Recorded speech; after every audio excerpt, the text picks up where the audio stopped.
nanti setiap 15 menit kita berhitung ya. Mulai dari aku sampai Leo yang nomor 10 tuh. Sebut aja nanti barisan kalian. Kata kawan-kawannya, oke siap kak, katanya. Nah terus Kak Gus bilang kalau nanti pas berhitung angkanya pas ya bagus. Tapi kalau nggak sampai 10, ayo nih kita cari nih, berarti ada yang kurang kan? Kita cari sama-sama. Mana tahu ada yang ketinggal ke belakang. Dan kalau memang ada yang ketinggal langsung teriak pakai kode woi kayak biasanya gitu. Nah itu kalau misalnya kurang. Tapi kalau misalnya berlebih, diam aja ya. Jangan tengok-tengok belakang, jalan aja terus, kata Kak Gus Wak. Dan ini sebenarnya bukan pertama kalinya Kak Gus bilang hal kayak gini Wak. Hampir di semua pendakian bareng sama Kak Gus ini ya, pasti amanat Kak Gus selalu itu, kata Mas Ari. Dan selama itu juga nggak pernah Wak ada kejadian hitungan berlebih gitu selama itu.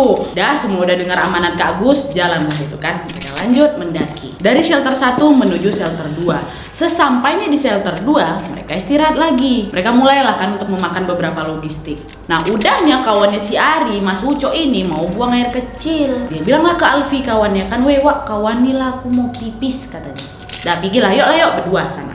Tiba-tiba entah kenapa mereka balik nih ke rombongan sambil berlari. Ngapa kalian kata gitu kan ditanyakan kawannya. Habis itu mereka bilang, itu si Uco waktu lagi mau buang air, aku dengar ada suara daun sama ranting yang kayak diinjak gitu bang, kayak ada yang berjalan gitu Terus bang pas aku lihat sekeliling, aku lihat ada sepasang mata gitu menyala mengarah ke arah kami katanya. Spontan lah dari situ aku bilang, cok cepat cok, ada mata jalan yang oke tadi, cepat kau buang airnya, kata si Alpi kan. Udah lah habis itu si Uco tuh birit-birit juga lah kabur mereka ke rombongan. Nah waktu mendengar hal itu Kak Gus cuma tersenyum aja Wak. Dia bilang, oh mungkin itu cuma binatangnya Wak, udah nggak usah takut kali kalian, katanya gitu. Tapi waktu Alfi melihat ekspresinya si Kak Gus nih kayaknya enggak nih lagi ada sesuatu nih, karena ekspresinya berbeda gitu Wak. Dah lah kan akhirnya udah baca-baca doa aja, kita lanjut lagi ya nih ke shelter 3, kata Kak Gus. Nah di sini nih Wak, baru kejadian yang tidak pernah dibayangkan oleh Mas Ari pun terjadi. Mereka masih dengan formasi yang sama Wak ya, yang di ke-10 Leo, yang di 9 Ari, yang paling awal Kak Gus gitu ya. Nah waktu lagi jalan ke shelter 3 tuh Kak Gus bilang, hitung katanya kan. Kak Gus mulai 1,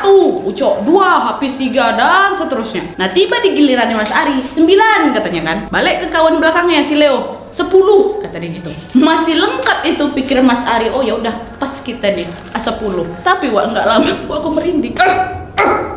Tapi Wak, gak lama setelah Mas Ari mikir, oh ya pas ya, tiba-tiba Mas Ari ini mendengar dengan jelas 11 dengan suara yang lirih kali Wak. Langsung lah itu seketika Mas Ari merinding nih, sama kayak aku padahal siang bolong ini. Tiba-tiba Leo kawannya di belakang ini langsung megang tas si Ari dari belakang, set, digoyangkan ya pelan. Ari diam aja Wak, bingung juga dia kan, aku salah dengar tadi ya. Nah karena Mas Ari dipegang tasnya nggak ngerespon, si Leo pun dipukulnya kepala si Ari dari belakang. Ih kau gitu, dipeletok kepala dari belakang. Mas Ari pun mau nengok ke belakang